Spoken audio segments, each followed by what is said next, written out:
information. Only a very small number of the emails here containing classified information bore markings that indicated the presence of classified information.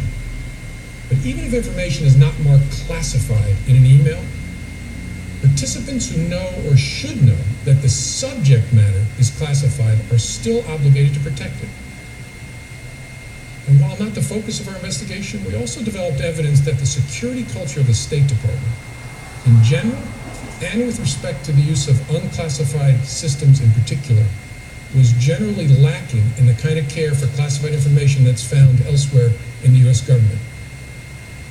With respect to potential computer intrusion by hostile actors, we did not find direct evidence that Secretary Clinton's personal email domain, in its various configurations since 2009, was hacked successfully. But given the nature of the system and of the actors potentially involved, we assess we would be unlikely to see such direct evidence.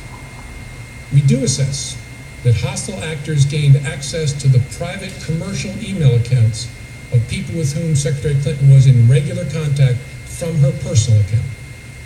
We also assess that Secretary Clinton's use of a personal email domain was both known by a large number of people and readily apparent. She also used her personal email extensively while outside the United States, including sending and receiving work-related emails in the territory of sophisticated adversaries. Given that combination of factors, we assess it is possible that hostile actors gained access to Secretary Clinton's personal email account. So that's what we found. Finally, with respect to our recommendation to the Department of Justice. In our system, the prosecutors make the decisions about whether charges are appropriate based on evidence that the FBI helps collect. Although we don't normally make public our recommendations to the prosecutors, we frequently make recommendations and engage in productive conversations with prosecutors about what resolution may be appropriate given the evidence. In this case, given the importance of the matter, I think unusual transparency is in order. Although there is evidence of potential violations of the statutes regarding the handling of classified information, our judgment is that no reasonable prosecutor would bring such a case. Prosecutors necessarily weigh a number of factors before deciding whether to bring charges. There are obvious considerations like the strength of the evidence, especially regarding intent. Responsible decisions also consider the context of a person's actions and how similar situations have been handled in the past.